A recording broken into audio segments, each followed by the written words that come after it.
Hi hello ನಮಸ್ಕಾರ ಎಲ್ರಿಗೂ welcome back to Bhavya Santosh YouTube channel. ನಾನು ನಿಮ್ಮ ಭವ್ಯ.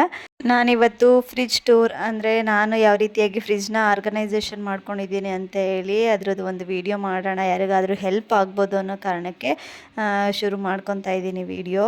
ಹಾಗೆ ಇವತ್ತು ಮನೆಯಲ್ಲಿ ತರಕಾರಿ ಎಲ್ಲನೂ ಕೂಡ ಖಾಲಿ ಆಗಿತ್ತು, ಹಾಗಾಗಿ ಫ್ರೆಶ್ ಆಗಿ ತರಕಾರಿ ಎಲ್ಲ ತೊಗೊಂಡು ಬರೋಣ ಅಂದ್ಕೊಂಡಿದ್ವಿ. ಹಾಗೆ ಫ್ರಿಜ್ ಟೂರ್ ಕೂಡ ಮಾಡಿದಾಗ ಆಗುತ್ತೆ, ತರಕಾರಿ ಎಲ್ಲ ತೊಗೊಂಡು ಬಂದು ಜೋಡಿಸಿ ಹಾಗೆ ವಿಡಿಯೋ ಕೂಡ ಮಾಡ್ಕೊಳ್ಳೋಣ ಅಂತ ಹೇಳಿ ಮಾಡ್ತಾಯಿದ್ದೀನಿ. ಬೆಳಗ್ಗೆನೇ ಇವತ್ತು ಸಂಡೇ ಬೆಳಗ್ಗೆನೇ ತರಕಾರಿ ಎಲ್ಲ ತೊಗೊಂಡು ಬಂದು ಇಲ್ಲಿ ಎಲ್ಲ ವಾಶ್ ಮಾಡೋದಕ್ಕೆ ಇಟ್ಕೊತಾ ಇದ್ದೀನಿ. ಮುಂಚೆನೇ ಹೇಳಿದಾಗೆ ನಾವು ತರಕಾರಿ ಅವತ್ತಿಗೆ ಏನು ಬೇಕು ಆ ಥರ ತೊಗೊಂಡು ಬರೋದಿಲ್ಲ. ಒಂದು ವಾರಕ್ಕೆ ಆಗೋಷ್ಟು ತರಕಾರಿನ ಒಂದೇ ದಿನ ತೊಗೊಂಡು ಬಂದು ಈ ಥರ ನೀಟಾಗಿ ಕ್ಲೀನ್ ಮಾಡಿ ಫ್ರಿಜ್ಜಲ್ಲಿ ಹಾಕಿ ಎತ್ತಿಟ್ಕೊತೀನಿ. ಹಾಗಾಗಿ ತೊಗೊಂಡು ಬಂದಿದ್ದ ಕೂಡಲೇ ಈ ಥರ ಒಂದು ದೊಡ್ಡ ಪಾತ್ರೆಗೆ ಸ್ವಲ್ಪ ಉಪ್ಪು ಮತ್ತು ಅರಿಶಿಣದ ಪೌಡರ್ನ ಹಾಕಿ ಯಾವ್ಯಾವ ತರಕಾರಿ ತೊಗೊಂಡು ಬಂದಿದ್ದೀವಿ ಎಲ್ಲನೂ ಕೂಡ ಇದರಲ್ಲಿ ಹಾಕಿ ಒಂದು 5-10 ನಿಮಿಷ ಬಿಟ್ಟು ಆಮೇಲೆ ನೀಟಾಗಿ ಒಂದು ಸರಿ ವಾಶ್ ಮಾಡಿಕೊಂಡು ಬಟ್ಟೆಯಿಂದ ನೀರನ್ನೆಲ್ಲ ಒರೆಸ್ಕೊಂಡು ಆಮೇಲೆ ಡಬ್ಬಗಳಿಗೆ ಹಾಕಿ ಎತ್ತಿಟ್ಕೊಳ್ಳೋ ಅಂಥದ್ದು ನೋಡ್ತಾ ಇರ್ಬೋದು. ಈಗ ಫಸ್ಟು ಟೊಮೊಟೊ ಏನೇನು ತಂದಿದ್ದೀವಿ ತರಕಾರಿ ತೊಳೆಯೋ ಅಂಥದ್ದನ್ನೆಲ್ಲನೂ ಕೂಡ ಈ ಒಂದು ಪಾತ್ರೆನಲ್ಲಿ ಹಾಕಿ ಮುಳುಗಿಸಿ ಇಟ್ಟಿರ್ತೀನಿ. ಒಂದು 5 ನಿಮಿಷ ಇಟ್ಟರೆ ಸಾಕಾಗುತ್ತೆ. 5 ನಿಮಿಷ ಇಟ್ಟು ಆಮೇಲೆ ಒಂದು ಸರಿ ಫ್ರೆಶ್ ಆಗಿರೋ ನೀರಲ್ಲಿ ಕ್ಲೀನ್ ಮಾಡಿ ಒಂದು ಕಾಟನ್ ಬಟ್ಟೆ ಮೇಲೆ ಹಾಕಿ ಒಣಗಿಸಿ ಆಮೇಲೆ ಫ್ರಿಜ್ಗೆ ಎತ್ತಿಟ್ಕೊಳ್ಳೋದು. ಈ ಥರ ಮಾಡೋದ್ರಿಂದ ತರಕಾರಿಗಳೆಲ್ಲ 1 ವಾರ ಅಲ್ಲ 15 ದಿನ ಆದರೂ ಕೂಡ ಫ್ರೆಶ್ ಆಗಿರ್ತವೆ. ಅಂದರೆ ನಾವೆಲ್ಲ ಹಾಳಾಗಿರೋದು ಚೆನ್ನಾಗಿಲ್ದಿರೋದನ್ನೆಲ್ಲ ತೆಗೆದು ಚೆನ್ನಾಗಿರೋವಂಥದ್ದನ್ನ ಮಾತ್ರ ಇಟ್ಕೊಂಡಿರ್ತೀವಿ. ಆವಾಗ ಒಂದರಿಂದ ಒಂದಕ್ಕೆ ಫಂಗಸ್ ಎಲ್ಲ ಹರಡೋದಿಲ್ಲ. ಹಾಗಾಗಿ ಎಲ್ಲ ತರಕಾರಿನೂ ಕೂಡ ಫ್ರೆಶ್ ಆಗೇ ಇರ್ತವೆ. ಇಲ್ಲಿ ನೋಡ್ತಾ ಇರ್ಬೋದು ನನ್ನ ಮಗ ಅಂತೂ ನಾನು ಮಾಡೋ ಎಲ್ಲ ಕೆಲಸಗಳಿಗೂ ಬಂದು ನಾನು ಹೆಲ್ಪ್ ಮಾಡಿಕೊಡ್ತೀನಮ್ಮ ಅಂತೇಳಿ ಬರೀ ಇಂಥ ಕೆಲಸಗಳನ್ನೇ ಮಾಡ್ತಾ ಇರ್ತಾನೆ. ಹಾಗೆ ಕರಿಬೇವಿನ ಸೊಪ್ಪನ್ನು ಕೂಡ ತಂದಿದ್ನಲ್ಲ, ಅದನ್ನು ಕೂಡ ಹಾಗೆ ಇಡೋದಕ್ಕಿಂತ ಈ ಥರ ಅದನ್ನು ಕೂಡ ಅರಿಶಿನ ನೀರಲ್ಲಿ ತೊಳೆದು ಇಟ್ಕೊಂಡ್ರೆ ತುಂಬಾ ಒಳ್ಳೆಯದು. ಎಷ್ಟು ಧೂಳು ಇರುತ್ತೆ ಅಂದರೆ ಕರಿಬೇವಿನ ಸೊಪ್ಪಲ್ಲಿ ನೋಡಿದ ಕೂಡಲೇ ಗೊತ್ತಾಗಲ್ಲ, ಅದನ್ನ ತೊಳೆದಾಗಲೇ ಗೊತ್ತಾಗೋದು ಎಷ್ಟು ಧೂಳು ಎಷ್ಟು ಗಲೀಜಿರುತ್ತೆ ಅಂತ ಹೇಳಿ. ಇದನ್ನು ಕೂಡ ಒಂದು 2 ನಿಮಿಷ ನೀರಲ್ಲೇ ಅಜ್ಜಿ ಇಟ್ಟರೆ ಅದರಲ್ಲಿರೋ ಧೂಳೆಲ್ಲ ಬಿಟ್ಕೊಳ್ಳುತ್ತೆ. ಆಮೇಲೆ ಫ್ಯಾನ್ ಗಾಳಿಗೆ ಅಥವಾ ಬಿಸಿಲಲ್ಲಿ 1-2 ನಿಮಿಷ ಒಣಗಿಸಿ ನೀರೆಲ್ಲ ತೇವಾಂಶ ಎಲ್ಲ ಹೋಗೋ ಹಾಗೆ ಒಣಗಿಸಿ ಆಮೇಲೆ ನೀಟಾಗಿ ಬಿಡಿಸಿ ಇಟ್ಕೊಂಡ್ರೆ 1 ತಿಂಗಳಾದರೂ ಇದೇ ರೀತಿಯಲ್ಲಿ ಫ್ರೆಶ್ ಆಗೇ ಇರುತ್ತೆ ಕರಿಬೇವಿನ ಸೊಪ್ಪು ಕೂಡ. ಈಗ ನೋಡ್ತಾ ಇರ್ಬೋದು ಈ ಥರ ಒಂದು ಕಾಟನ್ ಟವಲ್ಲು ಅಥವಾ ಬಟ್ಟೆ ಯಾವುದಾದ್ರೂ ಒಂದು ಬಟ್ಟೆ ಮೇಲೆ ಈ ಥರ ಎಲ್ಲ ತರಕಾರಿಗಳನ್ನ ತೊಳ್ಕೊಂಡು ಈ ರೀತಿ ಹಾಕಿ ಇಟ್ಕೊಂಡಿದ್ದೀನಿ. ಈ ಥರ ಹರಡ್ಕೊಂಡು ಫ್ಯಾನ್ ಹಾಕ್ಬಿಟ್ರೆ ಒಂದು 5 ನಿಮಿಷಕ್ಕೆಲ್ಲ ಒಣಗೋಗ್ಬಿಡುತ್ತೆ. ಅಥವಾ ನೈಟಲ್ಲಿ ತೊಳೆದು ಇಟ್ಕೊತೀವಿ ಅಂದರೆ ನೈಟ್ ಪೂರ್ತಿ ಹೀಗೆ ಬಿಟ್ಬಿಟ್ಟು ಬೆಳಿಗ್ಗೆ ಎದ್ದು ನೀಟಾಗಿ ಜೋಡಿಸ್ಕೊಂಡ್ರು ಕೂಡ ನಡೆಯುತ್ತೆ. ನಾನು ಕೂಡ ಎಲ್ಲ ತೊಳೆದು ಇಟ್ಟು ಫ್ಯಾನ್ ಹಾಕಿದ್ದೀನಿ, ಬೇಗನೆ ಒಣ್ಕೊಬಿಡುತ್ತೆ. ಹಾಗೆ ಇಲ್ಲಿ ನೋಡ್ತಾ ಇರೋವಂಥದ್ದು ಇವು ಫ್ರಿಜ್ ಆರ್ಗನೈಸೇಷನ್ ಕಂಟೈನರ್ಗಳು. ಇದನ್ನು ಕೂಡ ಆನ್ಲೈನಲ್ಲೇ ನಾನು ಬುಕ್ ಮಾಡಿ ತರಿಸ್ಕೊಂಡಿದ್ದೆ ಮೀಶೋದಲ್ಲಿ. ಲಿಂಕ್ ಬೇಕಿದ್ದರೆ ಕಮೆಂಟ್ ಮಾಡಿ ತಿಳಿಸಿ, ಲಿಂಕ್ನ ಶೇರ್ ಮಾಡ್ಕೊತೀನಿ. ತುಂಬಾ ಚೆನ್ನಾಗಿದ್ದಾವೆ, ಕ್ವಾಲಿಟಿ ವೈಸ್ ಕೂಡ 6 ಪೀಸ್ ಏನೋ ಬರುತ್ತೆ. ಇದ್ರ ಒಳಗಡೆ ಈ ಥರನೂ ಒಂದು ಇರುತ್ತೆ ಜಾಲರಿ ಥರ, ಅದನ್ನು ಹಾಕಿ ಅದರೊಳಗಡೆ ತರಕಾರಿ ಹಾಕಿಟ್ರೆ ನೀರೆಲ್ಲಾದರೂ ಕೆಳಗಡೆ ಬಂದು ಇಳ್ಕೊಳ್ಳುತ್ತೆ. ಆಗ ಫ್ರೆಶ್ ಆಗಿರುತ್ತೆ ತರಕಾರಿ, ಕೊಳ್ತೋಗೋದು ಆ ಥರ ಏನೂ ಆಗೋದಿಲ್ಲ. ತರಕಾರಿ ಮೇಲೆ ನೀರಿತ್ತು ಅಂದರೆ ಅದು ಬೇಗ ಹಾಳಾಯ್ತವೆ, ಆದರೆ ನೀರೆಲ್ಲ ಇಲ್ಲಿ ಕೆಳಗಡೆ ಬಂದು ಸ್ಟೋರ್ ಆಗೋದ್ರಿಂದ ತರಕಾರಿ ಎಲ್ಲ ಎಷ್ಟು ದಿನ ಬೇಕಾದರೂ ಆರಾಮಾಗಿ ಇಟ್ಕೋಬೋದು. ಮತ್ತು ಈ ದೊಡ್ಡ ಕಂಟೈನರ್ನು ಕೂಡ ತರಿಸ್ಕೊಂಡಿದ್ದೆ, ಅದರಲ್ಲಿ ಒಳಗಡೆ ಒಂದು 3 ಬಾಕ್ಸ್ ಕೂಡ ಬರುತ್ತೆ, ಅದನ್ನು ತೋರಿಸ್ತೀನಿ ಆಮೇಲೆ.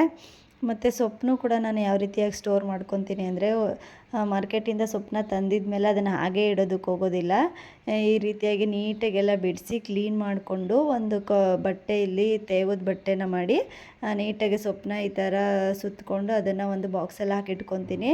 ಈ ಥರ ತೇವದ ಬಟ್ಟೆ ಮಾಡಿ ಇಡೋದ್ರಿಂದ ಸುತ್ತಿ ಇಡೋದ್ರಿಂದ ಫ್ರೆಶ್ ಸೊಪ್ಪು ಕೂಡ ತುಂಬಾ ಚೆನ್ನಾಗಿರುತ್ತೆ, ಫ್ರೆಶ್ ಆಗಿರುತ್ತೆ ಮತ್ತು ಕೊಳ್ತೋಗಲ್ಲ ಬೇಗ. ಅದ್ರ ಮೇಲೆ ನೀರು ಕುತ್ಕೊಂಡಾಗ ಸೊಪ್ಪು ಕೊಳ್ತೋಗ್ಬಿಡುತ್ತೆ. ಬಟ್ಟೆ ಹಾಕಿರೋದ್ರಿಂದ ಬಟ್ಟೆ ನೀರನ್ನ ಎಳ್ಕೊತಾ ಇರುತ್ತೆ, ಸೊಪ್ಪು ಬೇಗ ಹಾಳಾಗೋದಿಲ್ಲ, ಚೆನ್ನಾಗಿರುತ್ತೆ. ಈ ರೀತಿಯಾಗಿ ನಾನು ಸೊಪ್ಪನ್ನ ಸ್ಟೋರ್ ಮಾಡಿ ಇಟ್ಕೊತೀನಿ. ಮತ್ತು ಸೊಪ್ಪನ್ನ ತಂದಾಗ ಆದಷ್ಟು ಬೇಗ ನಾನು ಸೊಪ್ಪನ್ನ ಖಾಲಿ ಮಾಡಿಬಿಡ್ತೀನಿ, ಜಾಸ್ತಿ ದಿನ ಇಡೋದಕ್ಕೆ ಹೋಗೋದಿಲ್ಲ. ಯಾಕಂದರೆ ಅದು ಫ್ರೆಶ್ನೆಸ್ಸು ಬೇಗ ಹಾಳಾಗ್ಬಿಡುತ್ತೆ ಎಲ್ಲ ತರಕಾರಿಗಳಿಗಿಂತ. ಹಾಗಾಗಿ ಸೊಪ್ಪನ್ನ ನಾನು ಬೇಗ ಖಾಲಿ ಮಾಡ್ಕೊಬಿಡ್ತೀನಿ. ನೆಕ್ಸ್ಟ್ ಈಗ ಬಾಕ್ಸ್ಗಳಿಗೆ ಎಲ್ಲದು ಕೂಡ ಒಂದೊಂದೇ ತರಕಾರಿಗಳನ್ನ ಒಂದೊಂದು ಬಾಕ್ಸ್ನಲ್ಲೇ ಇಟ್ಟು ನೀಟಾಗಿ ಜೋಡಿಸ್ಕೊತಾ ಇದ್ದೀನಿ. ಮತ್ತು ತರಕಾರಿಗಳನ್ನ ಸ್ಟೋರ್ ಮಾಡ್ಕೊಳ್ಳೋದು ಯಾವ ರೀತಿ ಅಂದರೆ ಇದೊಂಥರ ಟಿಪ್ ಅಂತಲೇ ಅನ್ಕೋಬೋದು. ನಾವು ತೊಗೊಂಡು ಬಂದಿರೋಂಥ ಎಲ್ಲ ತರಕಾರಿಗಳ್ನು ಒಂದೇ ಇದರಲ್ಲಿ ಹಾಕಿ ಸ್ಟೋರ್ ಮಾಡೋದಕ್ಕಿಂತ ಈ ರೀತಿ ಪ್ರತಿಯೊಂದನ್ನು ಕೂಡ ಬೇರೆ ಬೇರೆ ಇದರಲ್ಲಿ ಹಾಕಿ ಇಟ್ಕೊಳ್ಳೋದ್ರಿಂದ ಒಂದಕ್ಕೊಂದು ಸೋಂಕುಗಳು ಅಂದರೆ ರೋಗ ಏನಾದರೂ ಆಗಿದ್ರೆ ಕೊಳ್ತೋಗಿದ್ರೆ ಅದು ಒಂದಕ್ಕೊಂದು ಸ್ಪ್ರೆಡ್ ಆಗಲ್ಲ. ಯಾವುದಾದ್ರೂ ಒಂದು ತರಕಾರಿ ಕೊಳ್ತಿದ್ರೆ ಅದು ಮಾತ್ರ ಹಾಳಾಗುತ್ತೆ, ಬೇರೆ ತರಕಾರಿಗಳಿಗೆ ಸ್ಪ್ರೆಡ್ ಆಗೋದಿಲ್ಲ ಸಪ್ರೇಟಾಗಿ ಹಾಕಿ ಇಟ್ಕೊಳ್ಳೋದ್ರಿಂದ. ಮತ್ತು ಈ ಥರ ಕಂಟೈನರ್ಗಳೇನಾದರೂ ಇಲ್ಲ ಅಂತ ಹೇಳಿದ್ರು ಕೂಡ ಕವರಲ್ಲೇ ಕೂಡ ಡಬಲ್ ಕವರ್ನ ಹಾಕಿ ಒಂದೊಂದು ತರಕಾರಿನೂ ಒಂದೊಂದು ಬೇರೆ ಬೇರೆ ಸಪ್ರೇಟ್ ಕವರೆಲ್ಲ ಹಾಕಿ ಇಟ್ಕೋಬೋದು. ಆ ಥರನೂ ಕೂಡ ಮಾಡ್ಬೋದು. ಮತ್ತು ನಾನಿಲ್ಲಿ ಶುಂಠಿ, ಹಸಿಮೆಣ್ಸಿನ್ಕಾಯಿ, ನಿಂಬೆಹಣ್ಣು ಎಲ್ಲ ಬೇಗ ಸಿಗಲಿ, ಕೈಯಲ್ಲಿ ಎಲ್ಲ ಅಡುಗೆಗೂ ಯೂಸ್ ಮಾಡೋ ಅಂಥದ್ದು ಇದು. ಹಾಗಾಗಿ ಬೇಗ ಸಿಗಲಿ ಅನ್ನೋ ಕಾರಣಕ್ಕೆ ಈ ಥರ ಒಂದೇ ಬಾಕ್ಸಲ್ಲಿ ಹಾಕಿ ಇಟ್ಕೊತಾ ಇದ್ದೀನಿ. ನೆಕ್ಸ್ಟ್ ಕೊತ್ತಂಬರಿ ಸೊಪ್ಪು, ಪುದೀನ ಸೊಪ್ಪು ಎಲ್ಲನೂ ಈ ಥರ ಒಂದು ಚಿಕ್ಕ ಬಾಕ್ಸ್ನಲ್ಲಿ ಹಾಕಿ ಬೇರೆ ಬೇರೆ ಸಪ್ರೇಟಾಗಿ ಎತ್ತಿಟ್ಕೊಂಡಿದ್ದೀನಿ. ಈಗೆಲ್ಲ ತರಕಾರಿಗಳನ್ನ ಎತ್ತಿಟ್ಕೊಂಡಿದ್ದಾದಮೇಲೆ ಈಗ ಫ್ರಿಜ್ನ ಕ್ಲೀನ್ ಮಾಡ್ಕೊತಾ ಇದ್ದೀನಿ. ಎಲ್ಲ ಜೋಡಿಸೋಕ್ಕಿಂತ ಮುಂಚೆ ಫ್ರಿಜ್ನ ಕ್ಲೀನ್ ಮಾಡ್ಕೊಬಿಡೋಣ ಅಂತ ಹೇಳಿ ಮಾಡ್ಕೊತಾ ಇದ್ದೀನಿ. ಫ್ರಿಜ್ ಕ್ಲೀನ್ ಮಾಡ್ಕೊಳ್ಳೋದಕ್ಕೆ ನಾನಿಲ್ಲಿ ಫಸ್ಟಿಗೆ ಒಂದು ತೇವದ ಬಟ್ಟೆಯಲ್ಲಿ ಒರೆಸ್ಕೊತೀನಿ. ನೆಕ್ಸ್ಟ್ ತೇವದ ಬಟ್ಟೆಯಲ್ಲಿ ಒರೆಸಾದ್ಮೇಲೆ ಒಂದು ಒಣಗಿರೋಂಥ ಬಟ್ಟೆಯಲ್ಲಿ ಆಗ ಸುಮ್ಮನೆ ಒಂದ್ಸಲಿ ಒರೆಸ್ಕೊತೀನಿ. ಮತ್ತು ಈ ಫ್ರಿಜ್ಜು ಕೂಡ ರೀಸೆಂಟಾಗಿ ತೊಗೊಂಡಿದ್ದು, ಆಲ್ಮೋಸ್ಟ್ ಒಂದು 2 ಮಂತ್ಸ್ ಆಗಿರ್ಬೋದು ಅಷ್ಟೇ. ಜನವರಿಲಿ ಸಂಕ್ರಾಂತಿ ಹಬ್ಬದಲ್ಲಿ ತೊಗೊಂಡಿದ್ದು. ಒಂದು 2 ಮಂತ್ಸ್ ಆಗಿದೆ ಅಷ್ಟೇ. ಏನು ಒಂಥರ ಗಲೀಜೆಲ್ಲ ಏನೂ ಆಗಿಲ್ಲ, ಕರೆ ಆ ಥರ ಏನೂ ಆಗಿಲ್ಲ, ಏನೂ ಗಲೀಜೇ ಆಗಿಲ್ಲ. ಹೇಳಬೇಕು ಅಂದರೆ ಜಾಸ್ತಿ ಯೂಸು ಮಾಡ್ತಾ ಇರಲಿಲ್ಲ ನಾನು, ಹಾಗಾಗಿ ಗಲೀಜೇನೂ ಆಗಿಲ್ಲ. ಸಿಂಪಲ್ಲಾಗಿ ಒರೆಸ್ಕೊತಾ ಇದ್ದೀನಿ. ಏನಾದರೂ ಜಾಸ್ತಿ ಗಲೀಜಾಗಿತ್ತು, ಕರೆ ಎಲ್ಲ ಆಗಿತ್ತು ಅಂತೇಳಿದ್ರೆ ನಿಂಬೆಹಣ್ಣು ಮತ್ತು ಸೋಡಾ ಬರುತ್ತೆ ನೋಡಿ, ಅಡುಗೆ ಸೋಡಾ, ಎರಡನ್ನೂ ಹಾಕಿ ಮಿಕ್ಸ್ ಮಾಡಿಕೊಂಡು, ಮತ್ತು ಮನೆಯಲ್ಲಿ ಯಾವುದಾದ್ರೂ ಡಿಟರ್ಜೆಂಟ್ ಲಿಕ್ವಿಡ್ ಎಲ್ಲ ಬರುತ್ತೆ ನೋಡಿ, ಪಾತ್ರೆ ತೊಳೆಯೋ ಲಿಕ್ವಿಡ್, ಅದನ್ನು ಕೂಡ ಸ್ವಲ್ಪ ಹಾಕ್ಕೊಂಡು ಮಿಕ್ಸ್ ಮಾಡಿಕೊಂಡು ಆ ಒಂದು ಲಿಕ್ವಿಡ್ನ ಯೂಸ್ ಮಾಡಿಕೊಂಡು ಫ್ರಿಜ್ನ ಕ್ಲೀನ್ ಮಾಡ್ಕೋಬೋದು. ಆಗ ಕರೆ ಇದ್ದರೆ ಎಲ್ಲನೂ ಕೂಡ ನೀಟಾಗಿ ಹೋಗುತ್ತೆ. ಈ ಫ್ರಿಜ್ಜಲ್ಲಿ ಇದು ಹೊಸ್ದಾಗಿರೋದ್ರಿಂದ ಯಾವುದೇ ಥರ ಗಲೀಜು ಕರೆ ಏನೂ ಆಗಿಲ್ಲ. ಹಾಗಾಗಿ ಸುಮ್ಮನೆ ನಾನು ಒಂದ್ಸರಿ ಈ ಥರ ತೇವದ ಬಟ್ಟೆಯಿಂದ ಒರೆಸ್ಕೊತಾ ಇದ್ದೀನಿ ಎಲ್ಲನೂ. ಫಸ್ಟು ನಮ್ಮ ಮನೇಲಿ ಹಳೇದು ಫ್ರಿಜ್ ಇತ್ತು ನೋಡಿ, ಆ ಫ್ರಿಜ್ಜಿಗೆ ನಾನು ಅದೇ ರೀತಿಯಾಗಿ ಮಾಡ್ತಾಯಿದ್ದಿದ್ದು. ಹೇಳಿದ್ನಲ್ಲ, ಒಂದು ಅರ್ಧ ನಿಂಬೆಹಣ್ಣು, ಸೋಡಾ ಮತ್ತು ಡಿಶ್ ವಾಷರ್ ಲಿಕ್ವಿಡ್ ಬರುತ್ತೆ ನೋಡಿ, ಆ ಮೂರನ್ನು ಚೆನ್ನಾಗಿ ಮಿಕ್ಸ್ ಮಾಡಿಕೊಂಡು ಎಷ್ಟು ಬೇಕಾಗುತ್ತೆ ಅಷ್ಟು ನೀರನ್ನ ಹಾಕಿ ಮಿಕ್ಸ್ ಮಾಡಿಕೊಂಡು ಒಂದು ಸ್ಪ್ರೇ ಬಾಟಲ್ಗೆ ಅಥವಾ ಒಂದು ಬೌಲ್ ಕೂಡ ಹಾಕ್ಕೊಂಡು ಬಟ್ಟೆನಲ್ಲಿ ಅಜ್ಜಿ ಅಲ್ಲಿ ಕಲೆ ಇರುತ್ತವೆ ಹಿಂಗೆ ನೀಟಾಗಿ ಪ್ರೆಸ್ ಮಾಡಿ ಒರೆಸಿದ್ರೆ ಆ ಕಲೆ ಎಲ್ಲ ಹೋಗ್ಬಿಡುತ್ತೆ. ಮತ್ತು ಸ್ಮೆಲ್ ಕೂಡ ಚೆನ್ನಾಗಿರುತ್ತೆ. ಫ್ರಿಜ್ದು ಒಳಗಡೆ ಓಪನ್ ಮಾಡಿದಾಗ ಅದು ಒರೆಸಿ ಕ್ಲೀನ್ ಮಾಡಾದ್ಮೇಲೆ ಮತ್ತೆ ಓಪನ್ ಮಾಡಿದಾಗ ಅದ್ರ ಒಂದು ಸ್ಮೆಲ್ಲು ಕೂಡ ತುಂಬ ಚೆನ್ನಾಗಿರುತ್ತೆ. ಆ ರೀತಿಯಾಗಿ ಮಾಡ್ಕೊತಾ ಇದ್ದೆ, ಅದು ಚೆನ್ನಾಗಿ ವರ್ಕ್ ಆಗಿತ್ತು. ಇದಕ್ಕೂ ಮುಂದೆ ಈ ಫ್ರಿಜ್ಗೂ ಅದೇ ರೀತಿಯಾಗೆ ಮಾಡೋದು. ಬಟ್ ಈಗೇನು ನೀಟಾಗಿ ಜಾಸ್ತಿ ಗಲೀಜಾಗಿಲ್ಲ ಅನ್ನೋ ಕಾರಣಕ್ಕೆ ಸುಮ್ಮನೆ ಸಿಂಪಲ್ಲಾಗೆ ಹಾಗೆ ಕ್ಲೀನ್ ಮಾಡ್ಕೊತಾ ಇದ್ದೀನಿ ಮೇಲ್ಮೇಲೆ. ಮತ್ತು ನೀವು ನಿಮ್ಮ ಮನೆಯಲ್ಲಿ ಫ್ರಿಜ್ನ ಯಾವ ರೀತಿಯಾಗಿ ಕ್ಲೀನ್ ಮಾಡ್ತೀರಾ, ಯಾವ ಲಿಕ್ವಿಡ್ನ ಬಳಸಿ ಕ್ಲೀನ್ ಮಾಡ್ಕೊತೀರಾ ಅಂತೇಳಿ ಕಮೆಂಟ್ ಮೂಲಕ ತಿಳಿಸಿ ನನಗೂ, ಆಯಿತಾ. ಮತ್ತು ಈ ವಿಡಿಯೋ ಏನಾದರೂ ಸ್ವಲ್ಪ ಜನಕ್ಕಾದರೂ ಇಷ್ಟ ಆಗಿದರೆ, ಯೂಸ್ಫುಲ್ ಅನಿಸಿದರೆ ಪ್ಲೀಸ್ ಒಂದು ಲೈಕ್ ಮಾಡಿ, ಕಮೆಂಟ್ ಮಾಡಿ, ಮತ್ತು ನಿಮ್ಮ ಫ್ರೆಂಡ್ಸ್ ಮತ್ತು ಫ್ಯಾಮಿಲಿಗೆ ಈ ವ್ಲಾಗ್ನ ಶೇರ್ ಮಾಡ್ಕೊಳ್ಳಿ ಅಂತ ಕೇಳ್ಕೊತೀನಿ. ಹಾಗೆ ಸಬ್ಸ್ಕ್ರೈಬ್ ಮಾಡ್ಕೊಳ್ದೆ ಯಾರಾದರೂ ವಿಡಿಯೋ ನೋಡ್ತಾ ಇದ್ದರೆ ಪ್ಲೀಸ್ ಬೇಗ ಹೋಗಿ ಸಬ್ಸ್ಕ್ರೈಬ್ ಮಾಡಿಕೊಂಡು ನನ್ನ ಚಾನಲ್ನ ಸಪೋರ್ಟ್ ಮಾಡಿ ಅಂತ ಕೇಳ್ಕೊತೀನಿ. ಮತ್ತು ನನ್ನ ಚಾನಲ್ನಲ್ಲಿ ಇನ್ನು ಯಾವ್ಯಾವ ರೀತಿಯಲ್ಲಿ ನೀವು ವಿಡಿಯೋಗಳನ್ನ ನೋಡೋದಕ್ಕೆ ಇಷ್ಟಪಡ್ತೀರಾ ಅಂತೇಳಿ ಕಮೆಂಟ್ ಮೂಲಕ ತಿಳಿಸಿ. ನಾನು ಆ ಥರ ವ್ಲಾಗ್ಗಳನ್ನ ಮಾಡೋದಕ್ಕೆ ಟ್ರೈ ಮಾಡ್ತೀನಿ. ಈಗ ಒಳಗಡೆ ಎಲ್ಲ ಕ್ಲೀನ್ ಮಾಡ್ಕೊಂಡಿದ್ದಾಯ್ತು. ಈಗ ಡೋರ್ ಸೈಡು ಕೂಡ ಕ್ಲೀನ್ ಮಾಡ್ಕೊತಾ ಇದ್ದೀನಿ. ಮತ್ತು ಡೋರಲ್ಲಿ ಮೇಯ್ನ್ ಅಂದರೆ ಮೇಲ್ಗಡೆ ಇಲ್ಲಿ ರಬ್ಬರ್ ಇರುತ್ತೆ ನೋಡಿ, ಆ ರಬ್ಬರ್ನ ನೀಟಾಗಿ ಕ್ಲೀನ್ ಮಾಡ್ಕೋಬೇಕು. ಏನಂದರೆ ಅಲ್ಲಿ ರಬ್ಬರ್ ಒಳಗಡೆ ಒಂದೊಂದ್ಸರಿ ಜಿರಳೆ ಎಲ್ಲ ಸೇರ್ಕೊಬಿಟ್ಟಿರುತ್ತೆ. ಹಾಗಾಗಿ ಫಸ್ಟಿಗೆ ಆ ರಬ್ಬರ್ನ ನೀಟಾಗಿ ಕ್ಲೀನ್ ಮಾಡ್ಕೊಬಿಡ್ಬೇಕಾಗತ್ತೆ ನಾವು.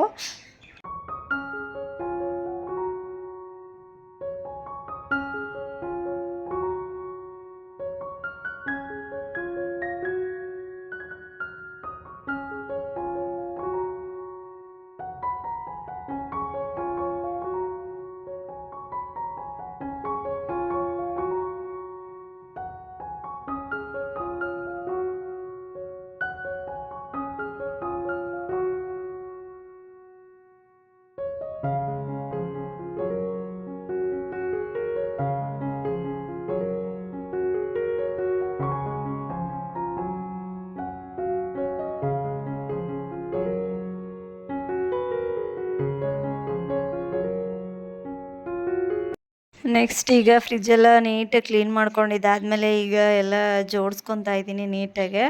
ಆಗಲೇ ನೋಡಿದ್ರಲ್ಲ ಎಲ್ಲ ತರಕಾರಿಗಳನ್ನೂ ನೀಟಾಗೆ ಕ್ಲೀನ್ ಮಾಡಿ ಒರೆಸಿ ನೀಟಾಗಿ ಬಾಕ್ಸಲ್ಲೆಲ್ಲ ಹಾಕಿ ಇಟ್ಕೊಂಡಿದ್ದೀನಿ.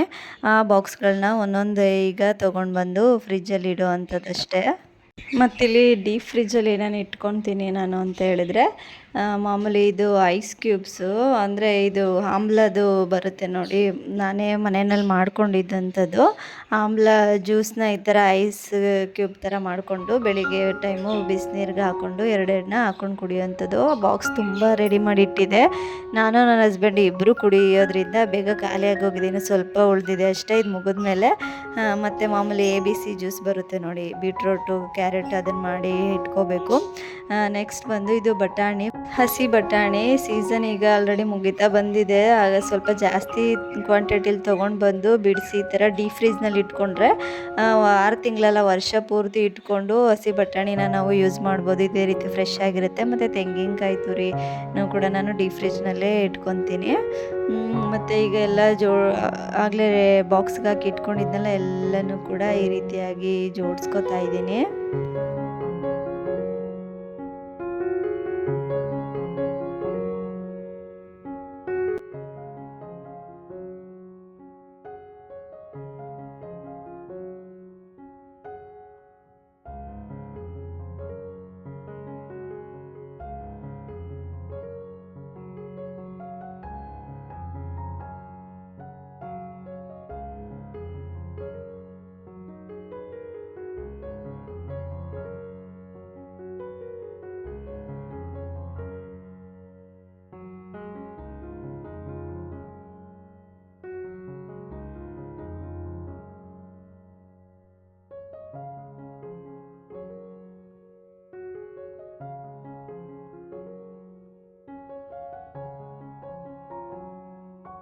ಈಗ ನೋಡ್ಬೋದು ಫೈನಲ್ ಆಗಿ ನಾನು ಫ್ರಿಜ್ನ ಯಾವ ರೀತಿ ಆರ್ಗನೈಸೇಷನ್ ಮಾಡ್ಕೊಂಡಿದ್ದೀನಿ ಅಂತ ಹೇಳಿ ಫಸ್ಟಿಂದ ತೋರಿಸ್ತಾ ಇದ್ದೀನಿ. ಈ ಒಂದು ಫ್ರಿಜ್ಗೆ ಈ ಥರ ಒಂದು ಐಸ್ ಕಂಟೈನರ್ನ ಕೊಟ್ಟಿದ್ದಾರೆ. ನೀರು ಹಾಕಿಟ್ಟು ಅದನ್ನು ಟರ್ನ್ ಮಾಡಿದ್ರೆ ಸಾಕು, ಐಸ್ ಕ್ಯೂಬ್ ಎಲ್ಲ ಕೆಳಗಡೆ ಬಂದುಬಿಡುತ್ತೆ. ತುಂಬಾ ಈಸಿಯಾಗಿದೆ. ನನಗಂತೂ ಈ ಒಂದು ಐಸ್ ಕ್ಯೂಬ್ ಮಾಡೋಂಥ ಕಂಟೈನರ್ ತುಂಬ ಇಷ್ಟ ಆಯಿತು. ಮತ್ತು ಹಾಗೆ ಸ್ವಲ್ಪ ಚಾಕ್ಲೇಟ್ಸ್ನ ಇಟ್ಕೊಂಡಿದ್ದೀನಿ ಮಕ್ಕಳಿಗೆ ಅಂತ ಹೇಳಿ. ಮತ್ತು ಆಗಲೇ ನೋಡಿದಾಗೆ ಒಂದು ಆಮ್ಲ ಐಸ್ ಕ್ಯಾಂಡಿಗಳು ಅದನ್ನು ಇಟ್ಕೊಂಡಿದ್ದೀನಿ. ಮತ್ತು ಮಾಮೂಲಿ ತೆಂಗಿನ ತುರಿ ಮತ್ತು ಬಟಾಣಿನ ಡೀಪ್ ಫ್ರೀಜಲ್ಲಿ ಇಟ್ಕೊಂಡಿದ್ದೀನಿ. ಮತ್ತು ಈ ಕಡೆ ಬಂದರೆ ಎಲ್ಲ ಮಸಾಲೆಗಳು, ಸ್ಪೈಸಸ್ಗಳು ಅರ್ಧ ಉಪಯೋಗಿಸಿ ಮಿಕ್ಕಿರೋ ಅಂಥದ್ದನ್ನೆಲ್ಲ ಇಲ್ಲಿ ಇಟ್ಕೊಂಡಿದ್ದೀನಿ. ಮತ್ತು ಡ್ರೈ ಫ್ರೂಟ್ಸ್ಗಳು ಕೂಡ ಇಲ್ಲಿ ಇಟ್ಕೊಂಡಿದ್ದೀನಿ. ಅಂದರೆ ಹೊರಗಡೆ ಕೂಡ ಬಾಕ್ಸಲ್ಲಿ ಹಾಕಿ ಇಟ್ಕೊಂಡಿದ್ದೀನಿ. ಬಾಕ್ಸ್ ತುಂಬಿ ಎಕ್ಸ್ಟ್ರಾ ಉಳಿದಿರುತ್ತೆ ನೋಡಿ, ಅದನ್ನೆಲ್ಲ ನಾನು ಈ ಥರ ಡೋರಲ್ಲಿ ಸ್ಟೋರ್ ಮಾಡಿ ಇಟ್ಕೊಂಡಿದ್ದೀನಿ ಹಾಗೆಯೇ. ಮತ್ತು ಹಾಗೆ ಕೆಳಗಡೆ ಬಂದರೆ ಇದು ನೋಡ್ತಾ ಇರ್ಬೋದು, ಇದೊಂದು ಸ್ಲೈಡಿಂಗ್ ಆಗಿದೆ. ಮತ್ತು ಹಾಗೆ ಹೊರಗಡೆ ತಕ್ಕೋಬೋದು, ತಳ್ಬೋದು, ಈ ರೀತಿಯಾದದ್ದು. ಇದರಲ್ಲಿ ನಾನು ಡೈರಿ ಪ್ರಾಡಕ್ಟ್ಸ್ ಇಟ್ಕೊಂಡಿದ್ದೀನಿ. ಅಂದರೆ ಹಾಲಾಗಿರ್ಬೋದು ಅಥವಾ ಕಂಡೆನ್ಸ್ ಮಿಲ್ಕು, ಪನ್ನೀರು, ಬೆಣ್ಣೆ ಏನಾದರೂ ತೊಗೊಂಡು ಬಂದರೆ ಅದನ್ನು ಅಲ್ಲಿ ಸ್ಟೋರ್ ಮಾಡಿ ಇಟ್ಕೊತೀನಿ.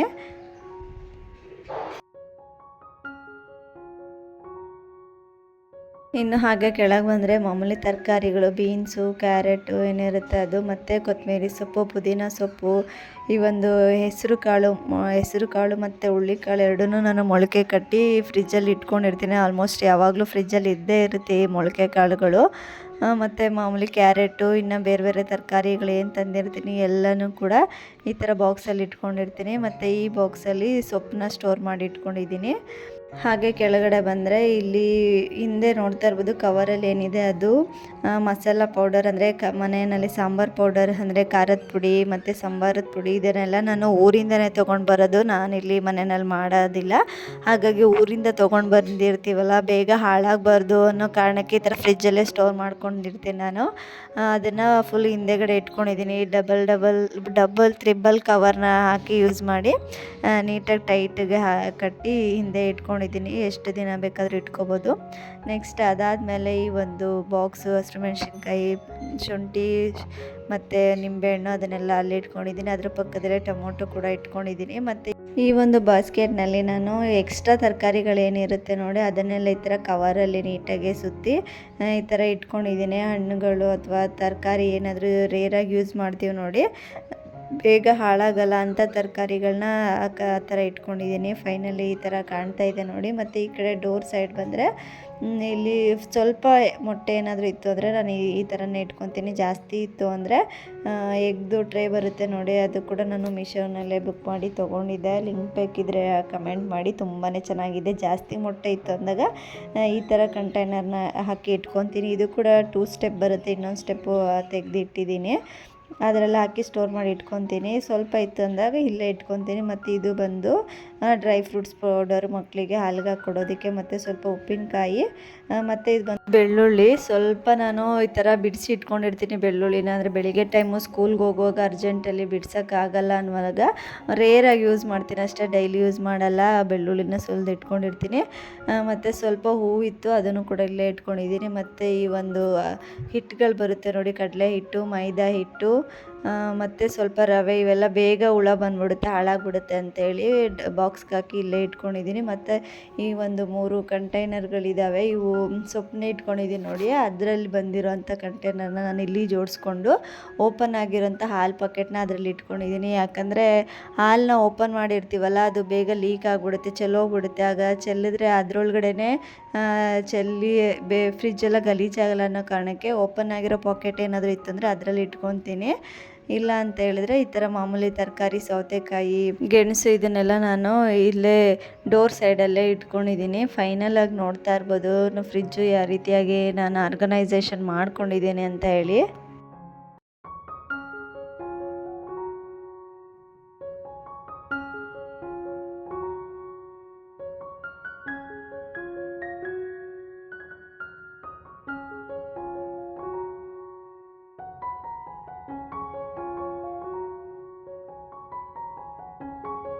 ಮತ್ತು ಇನ್ನೊಂದು ಈ ಒಂದು ಫ್ರಿಜ್ನ ಮೇನ್ ಫೀಚರ್ಸ್ ಏನಂದರೆ, ಇದೊಂದು ಕನ್ವರ್ಟಬಲ್ ಫ್ರಿಜ್ಜರು. ಈ ಒಂದು ಡೀಪ್ ಫ್ರಿಜ್ ಏನಿರುತ್ತೆ ಅದನ್ನು ಕನ್ವರ್ಟ್ ಮಾಡ್ಕೋಬೋದು, ನಾರ್ಮಲ್ ಫ್ರೀಝರಾಗೂ ಕೂಡ ಕನ್ವರ್ಟ್ ಮಾಡ್ಕೋಬೋದು, ಅಥವಾ ಫ್ರೀಝರ್ ಜಾಸ್ತಿ ಫ್ರೀಝರ್ ಬೇಕಂದ್ರೂ ಕೂಡ ಕನ್ವರ್ಟ್ ಮಾಡ್ಕೋಬೋದು. ಅಂದರೆ ಈಗ ನಾವು ಊರಿಗೆಲ್ಲ ಹೋಗಿರ್ತೀವಿ, ಇವಾಗ ಡೀಪ್ ಫ್ರಿಜ್ ಅವಶ್ಯಕತೆ ಇರಲ್ಲ ನೋಡಿ, ಅವಾಗ ಬೇಕಾದ್ರೆ ನಾರ್ಮಲಾಗಿ ಇಟ್ಕೊಂಡ್ರು ಕೂಡ ಇದರಿಂದ ಲೈಟ್ ಬಿಲ್ಲು ಅದೆಲ್ಲ ತುಂಬ ಕಮ್ಮಿ ಬರುತ್ತೆ. ಇದೊಂದು ತುಂಬಾ ಯೂಸ್ಫುಲ್ ಫೀಚರ್ಸ್ ಅಂತಲೇ ಹೇಳ್ಬೋದು. ಹಾಗೆ ನಾನು ಈ ವ್ಲಾಗ್ನು ಕೂಡ ಇಲ್ಲಿಗೆ ಎಂಡ್ ಮಾಡ್ತಾ ಇದ್ದೀನಿ. ಸ್ವಲ್ಪನಾದರೂ ಈ ವಿಡಿಯೋ ಇಷ್ಟ ಆಯಿತು, ಯೂಸ್ಫುಲ್ ಅನಿಸ್ತು ಅಂತ ಹೇಳಿದರೆ ಪ್ಲೀಸ್ ಒಂದು ಲೈಕ್ ಮಾಡಿ, ಕಮೆಂಟ್ ಮಾಡಿ. ನಿಮ್ಮ ಅನಿಸಿಕೆ ಅಭಿಪ್ರಾಯ ಏನೇ ಇದ್ದರೂ ಅಥವಾ ಸಜೆಷನ್ ಕೂಡ ಇದ್ದರೂ ಕೂಡ ಕಮೆಂಟ್ ಮೂಲಕ ತಿಳಿಸಿ. ನಾನು ಆ ಸಜೆಷನ್ನ ಅಕ್ಸೆಪ್ಟ್ ಮಾಡ್ಕೊತೀನಿ. ಹಾಗೆ ಇನ್ನೂ ಯಾರಾದರೂ ನನ್ನ ಚಾನಲ್ನ ಸಬ್ಸ್ಕ್ರೈಬ್ ಮಾಡದೆ ವಿಡಿಯೋ ನೋಡ್ತಾ ಇದ್ದರೆ ಪ್ಲೀಸ್ ಬೇಗ ಹೋಗಿ ಸಬ್ಸ್ಕ್ರೈಬ್ ಮಾಡ್ಕೊಂಡು ವಿಡಿಯೋ ನೋಡಿ. ಹಾಗೆ ಪಕ್ಕದಲ್ಲಿರೋ ಬೆಲ್ ಐಕನ್ ಮೇಲೆ ಕ್ಲಿಕ್ ಮಾಡಿ. ಮತ್ತೆ ಸಿಗ್ತೀನಿ ಇನ್ನೊಂದು ಹೊಸ ವ್ಲಾಗ್ ಜೊತೆ. ಟೇಕ್ ಕೇರ್, ಬಾಯ್ ಬಾಯ್. ಜೈ ಶ್ರೀರಾಮ್.